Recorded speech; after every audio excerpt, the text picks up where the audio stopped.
Hi, Keith. Thank you for doing this. Could you briefly share what your life looked like before you had your first insight into the three principles? Well, I was just out of graduate school, and I fortunately when I heard about all this, and I was searching, like I felt like something was missing. So I was looking, searching. I was attending workshops, any chance I could. I just finished my doctorate in clinical psychology, but yet I didn't feel complete at all, and everyone I knew was was suffering. All of my professors and my fellow students and my family, they were all suffering, mildly, mostly.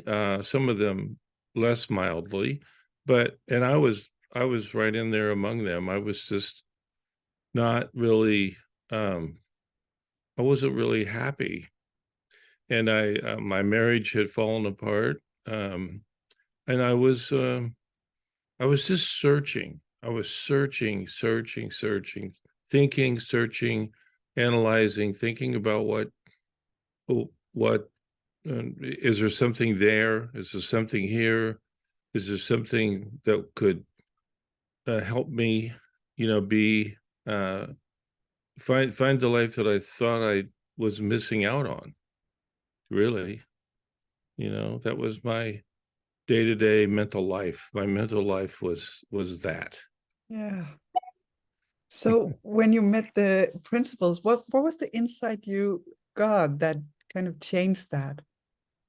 Well, I first heard a little story um, in one of these seminars that I was attending, searching, and it turned out the story was about Sydney Banks, but I never heard his name or anything, but they just said that they met this enlightened man, and they had these uh, processes and procedures for letting go of the past, and the past was such a tenet of everything I did with my clients and everything I learned in graduate school. And the more I got into graduate school, the more my past kind of loomed on my mind, and that had in fact affected my relationship with my parents and other people, but particularly my parents. So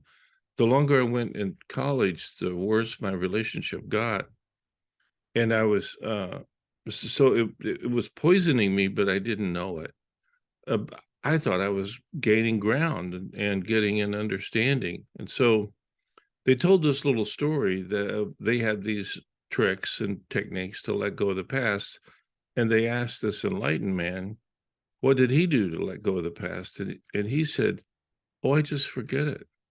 And it was such a stunning simplicity to it, and it really it stuck with me. And I uh I went home.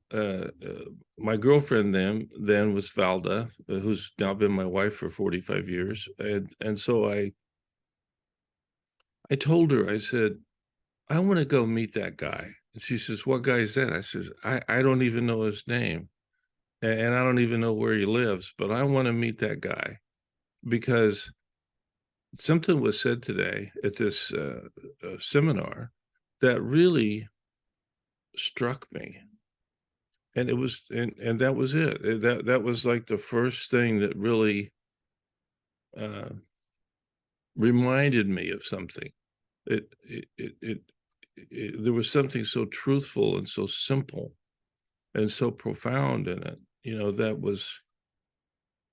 That was my first, and so it turned out that was to meet him was a 2,000-mile journey, and we moved, and I quit my job, and um,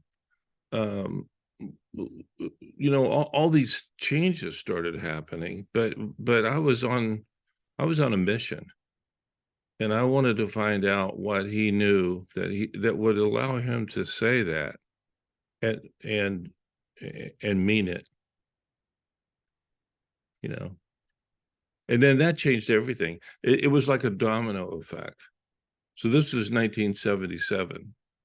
So this goes back a long time, but it was like a domino, domino, domino, domino, and the dominoes have just kept tumbling, and the impact has been profound, uh, sweeping, overall, in every way. My life has changed. You know, my peace, my sense of contentment, the beauty of my life, the beauty of my marriage, the enjoyment of my family and my grandson and my daughter. Everything has continued to just blossom and blossom. It's like it's an unending blossoming of beauty. It's been remarkable. And I think that would do the world, I mean, obviously do the world a good. I had no idea by taking away the past and this blossoming potential that everyone already has, if they can look in that direction, is it will mean world peace. There's no doubt. Everyone could just settle down.